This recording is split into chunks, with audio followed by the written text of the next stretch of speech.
Alors, le travail que je fais, il a deux parties. Ici, vous voyez qu'une partie de mon travail. Une partie de mon travail, c'est l'idée de représenter la souffrance collective et donc des foules qui partent en déportation ou des foules d'Arméniens qui sont partis aussi en déportation. Parce qu'il n'y a pas que les Juifs qui sont partis et qui ont été déportés, les Arméniens aussi.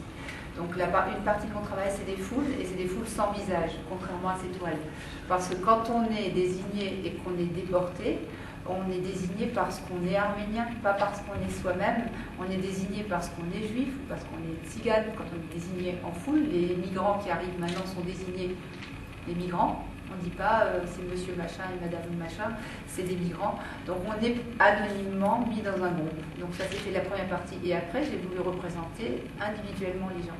Donc c'est un deuxième travail, c'est des toiles qui sont recouvertes de béton, sauf pour les toiles Tutsi qui sont recouvertes de sable rouge parce que ça renvoie à l'Afrique. Les autres sont recouvertes de béton parce que le béton c'est comme des stèles. Et les stèles c'est des tombes qui renvoient à tous les autres. C'est-à-dire qu'à travers un visage, je renvoie tous les autres qui ont disparu. Et dans un tableau, il y a eu toujours une opposition entre les numéros et les visages, parce que quand on est un numéro, on n'est plus un être humain.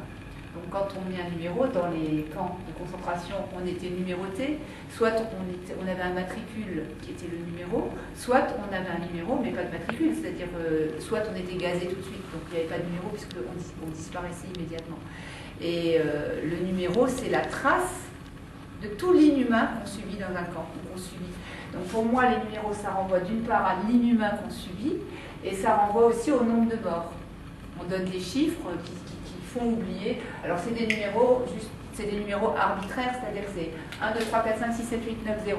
C'est pas un numéro particulier, c'est la numérotation, c'est l'idée de n'être qu'un numéro.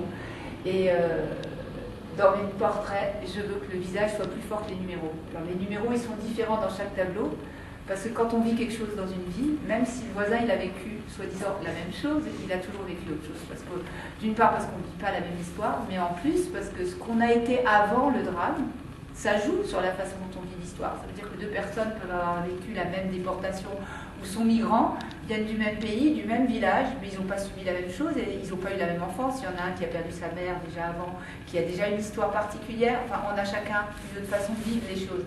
Donc c'est pour ça que les numéros sont différents et je veux que le visage soit plus fort que les numéros, parce que c'est important que l'humain reste plus fort que l'inhumain.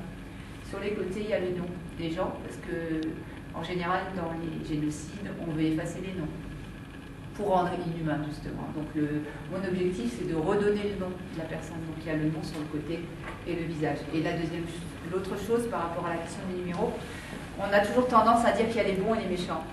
Donc il y a les méchants, on va dire les méchants turcs, le régime turc de l'époque, les jeunes turcs, ça s'appelait.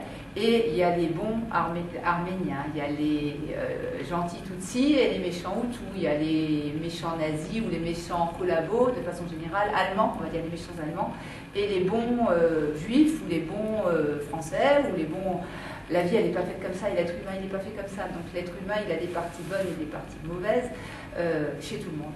Et l'objectif d'une vie, c'est d'être conscient qu'on peut développer ces parties bonnes. C'est-à-dire qu'on peut développer le sens humain qu'on a en soi. Et c'est le but de ce que je fais. C'est qu'on essaye un tout petit peu de sentir quand on a une jalousie, quand on a un rejet d'une différence. Et cette partie-là, c'est la partie forcée qu'on a tous, qui est mauvaise, mais qui est inhumaine, on va dire, et à nous de combattre, chacun, mais moi aussi, hein, c'est pas spécifiquement les autres, c'est tout le monde, c'est de combattre ça pour se rappeler régulièrement qu'en face de nous, on a des humains et qu'il faut qu'on développe ce sens-là, pour éviter qu'on en arrive jusqu'à des génocides.